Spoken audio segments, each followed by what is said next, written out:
नमस्कार, ମୁଁ ସୁଶୀଲ କୁମାର ଆକ୍ଚୁଆଲି ଆଜି ଗୋଟେ ବହୁତ ବଡ଼ ହିଲିୟସ୍ ଟପିକ୍ ନେଇକି ଆପଣଙ୍କ ସାମ୍ନାକୁ ଆସିଛି। ଆପଣମାନେ ସମସ୍ତେ ଏଇ ନ୍ୟୁଜ୍ ମାଧ୍ୟମରେ ଦେଖୁଥିବେ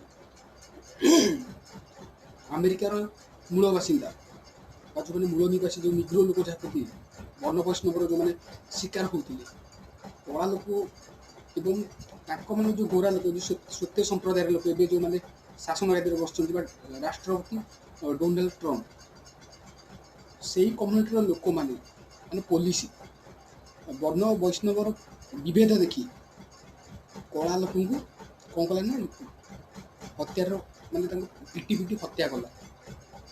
ତାପରେ ନିଗ୍ରୋ ଲୋକ ବା ମୂଳ ବାସିନ୍ଦାମାନେ ଏତେ ମାତ୍ରାରେ ଏକଜୁଟ ହେଇଗଲେ ଏହାକୁ ପ୍ରତିବାଦ କରିବା ପାଇଁ। ଖାଲି କଳା ଲୋକ ହିଁ ନାହାନ୍ତି, ତାଙ୍କ ସହିତ ଗୋରା ଲୋକ ବା ସ୍ୱତ୍ୟ ଲୋକ ବି ତାଙ୍କ ସହିତ ପ୍ରୋଟେକ୍ସନ୍ କରିବା ପାଇଁ ବାହାରିଥିଲେ। କ'ଣ ନା ଏ ଭେଦଭାବକୁ ସମ୍ପୂର୍ଣ୍ଣ ସମାଜରୁ ଅଲଗା କରାଯାଉ, ସମ୍ପୂର୍ଣ୍ଣ ସମାଜରୁ ମାନେ ସମାପ୍ତ କରାଯାଉ, ତାହାରି ସପକ୍ଷରେ ସେମାନେ ଆସିଥିଲେ ରାଲି କରିବା ପାଇଁ ଏବଂ ଶାନ୍ତିପୂର୍ଣ୍ଣ ଉପାୟରେ ହ୍ୱାଇଟ୍ ହାଉସ୍ ଆମର ଯେଉଁ ରାଷ୍ଟ୍ରପତି ଡୋନାଲ୍ଡ ଟ୍ରମ୍ପର ଯେଉଁଠି ରୁହନ୍ତି ହ୍ୱାଇଟ୍ ହାଉସ୍ ସେଠି ପହଞ୍ଚିଥିଲେ।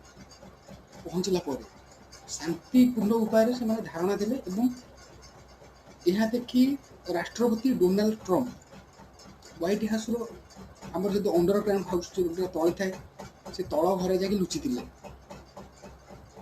ଏବଂ ତାଙ୍କ ପ୍ରଶାସନ ଦ୍ୱାରା ନିର୍ଦ୍ଦେଶ ଦେଇଥିଲେ ଯେ ଯେଉଁ ପୋଲିସମାନେ ଏହିପରି ମାନେ ବନବୈଷ୍ଣବର ପ୍ରଭେଦ ଦେଖିକି କଳା ଲୋକ ଉପରେ ଅତ୍ୟାଚାର କରିଛନ୍ତି ବା କଳା ଲୋକଟାକୁ ହତ୍ୟା କରିଛନ୍ତି ବାଡ଼ି ସେ ଶୀଘ୍ର ତାଙ୍କୁ କ୍ଷମା ପ୍ରାର୍ଥନା କରନ୍ତି, ତାଙ୍କୁ ଭୁଲ ମାଗନ୍ତି। ତାହା ହିଁ ହୋଇଥିଲା।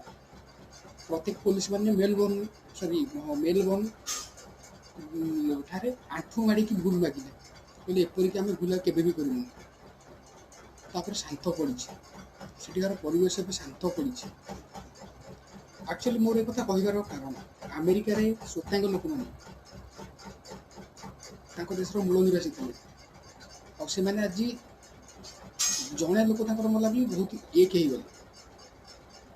ଆଉ ତାପରେ ଆମର ଏଠି ପ୍ରତି 12 ମିନିଟରେ ଜଣେ ଦଳିତ ମରୁଛି ବା ମୂଳ ନିବାସୀ ମରୁଛି। ଆମେ ହେଉଛି ଦେଶର ମୂଳ ନିବାସୀ। ଆମେରିକାରେ ଯେମିତି କଳାମାନେ ମୂଳ ନିବାସୀ, ଆମେ ଦେଶର SC ST OBC ଆମେ ବି ସେମିତି ମୂଳ ନିବାସୀ। ତ ତାଙ୍କର ଜଣେ ଲୋକ ମଲା ବୋଲି ସେମାନେ ସମସ୍ତେ ରାଜରାସ୍ତାକୁ ଚାଲି ଆସିଲେ ପ୍ରୋଟେକ୍ସନ୍ ପାଇଁ, ପ୍ରତିବାଦ କରିବା ପାଇଁ। ଆମର ଏଠି ପ୍ରତି 12 ମିନିଟରେ ଜଣେ ଲୋକ ମରୁଛି, କିନ୍ତୁ ଆମେ କେବେ ବି ଘରୁ ବାହାରି ପାରୁନେ ପଦା। କାରଣ କ'ଣ? ଯଦି ଆମେ ମାନେ ଏକ ନ ହେବା ତାହେଲେ ଆମମାନଙ୍କ ଉପରେ ଯେଉଁ ଅତ୍ୟାଚାର ହେଉଛି ସେ ଅତ୍ୟାଚାର ସବୁଦିନ ପାଇଁ ହେବ, ଏଥିରେ ସନ୍ଦେହ ନାହିଁ। ତେଣୁକରି ସମସ୍ତେ ଏ ଦେଶର ମୂଳ ନିବାସୀ ଯେତେ ସବୁ SC ST OBC ଅଛନ୍ତି ସେମାନଙ୍କୁ ଗୋଟିଏ କଥା ଆମେ ଅନୁରୋଧ କରୁଛୁ ଆମ ଆଡ଼େ, ସେମାନେ ନିଜର ହକ୍, ନିଜର ଅଧିକାର ଓ ନିଜ ଉପରେ ହେଉଥିବା ନିର୍ଯାତନାକୁ ପରିସମାପ୍ତି କରିବା ପାଇଁ ଯଥା ଶୀଘ୍ର ରାଜରାସ୍ତାକୁ ଚାଲି ଆସନ୍ତି। ନହେଲେ ଆମ ପରପିଢ଼ି ଆମକୁ କଦାପି କ୍ଷମା ଦେବନି, କେବେ ବି କ୍ଷମା କରିବନି। ରହୁଛି ଜୟ ଭୀମ।